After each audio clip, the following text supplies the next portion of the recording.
Our purpose here will be to consider all of this as one related body of material, to declare that what Shakespeare read consists of a lifetime of experience with text, both that which he found in pre-existing books and that which he composed. In opening up the space between the reading and the writing, our topic turns out to be the most old-fashioned and the most new-fashioned of critical subject matters, resting upon all of the scholastic analysis of Shakespeare's grammar school or his sources, while it raises those modern epistemological doubts that have clustered around source, influence, individual authorship, and the ownership of language. We have no personal information about Shakespeare's education and therefore no direct sense of the texts he studied as a child. It is, however, reasonable to assume that he attended the King's New School in Stratford-upon-Avon. And since there is abundant documentation concerning many primary and grammar schools throughout England at that time, it is not difficult to reconstruct both a list of texts and a sense of educational techniques. Pupils began with their ABCs and early on worked to master English by reading religious texts like simple catechisms and the Psalms. As early as the age of 6 or 7, grammar school would begin, which of course meant Latin grammar. Here we can postulate a plausible book list for the Stratford boy. Maybe they meant here. Here we can postulate a plausible book list for the Stratford boy. William Lilly's Latin grammar, first compiled near the beginning of the 16th century and still in use 250 years later, was the universal foundation. The first part, written in English and known as the short introduction, or more colloquially, the accidents, took the student through the rudiments of grammar and inflection.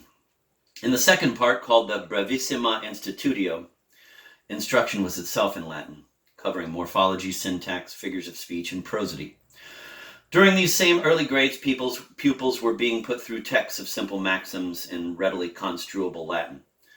The Sententiae Pueriles of Leonardus Colmanus, which first appeared in the 1540s, consisted of a graded sequence of truisms, beginning with 2 words, then progressing to 3, and so on.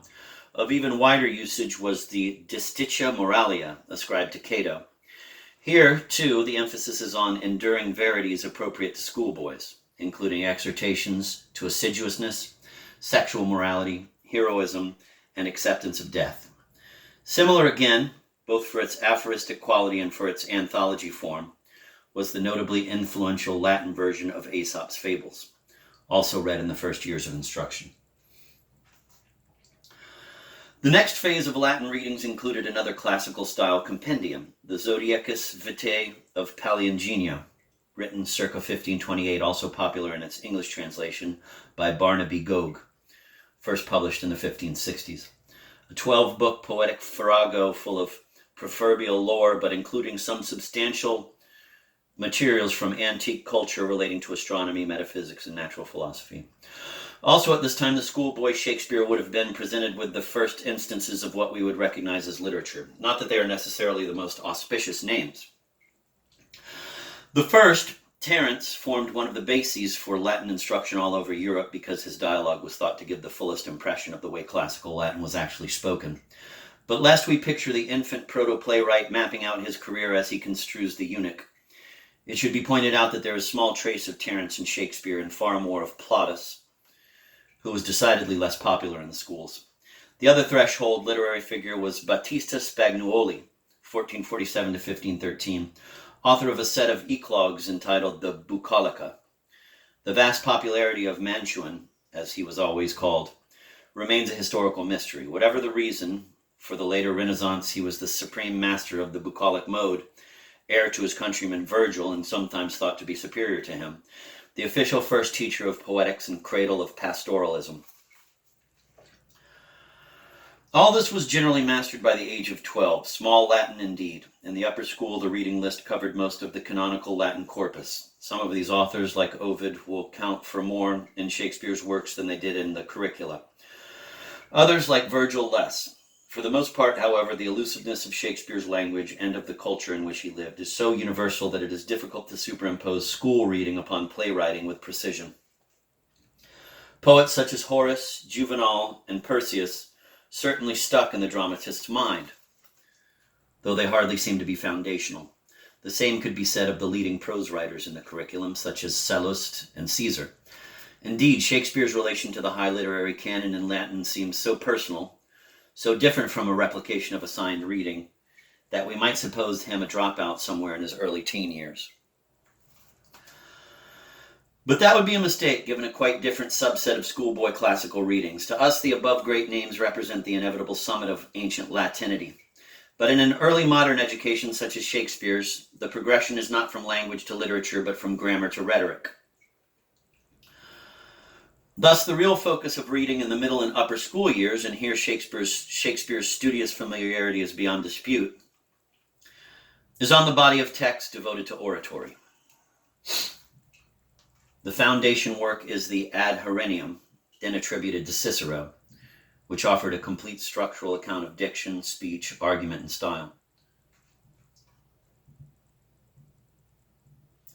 In combination with the topics of Cicero, an authentic work, and for the upper forms, the Institutio Oratoriae of Quintilian, this body of school texts not only introduced pupils to the advanced study of language, but also formed the basis for all the study of logic that found its origins in Aristotle and its dissemination in every facet of intellectual and public life.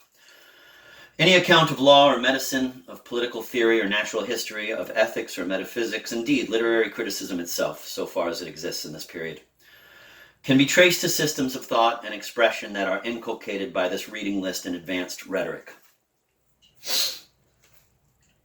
I use the term reading list precisely in its limiting sense. From beginning grammar to the classicizing language of all the professions, we should note how as well as what the student was reading.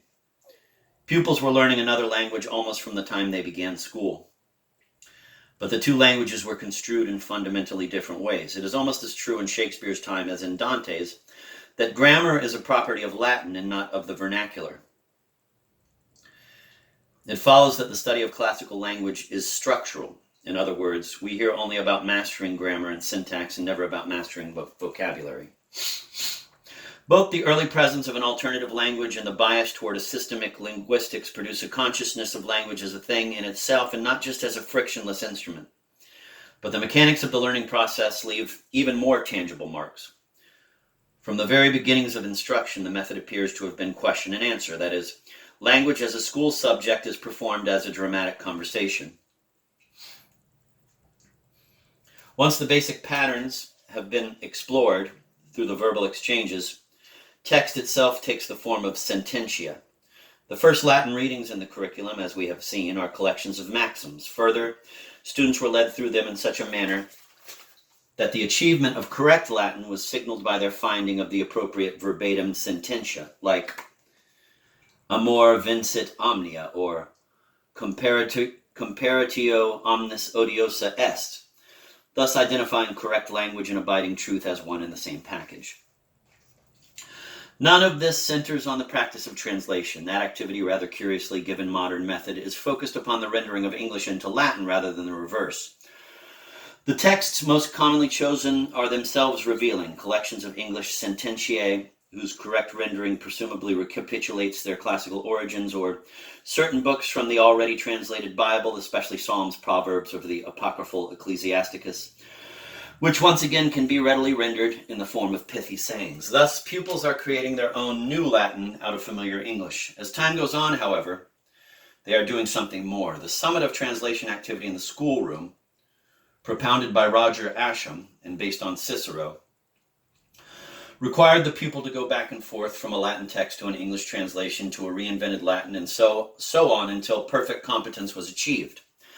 This remarkable exercise enforces complex relations between replication and originality. Students keep inventing as they travel across the language barrier until they achieve a text that is at once their own voice and the recreation of a pre-existing model.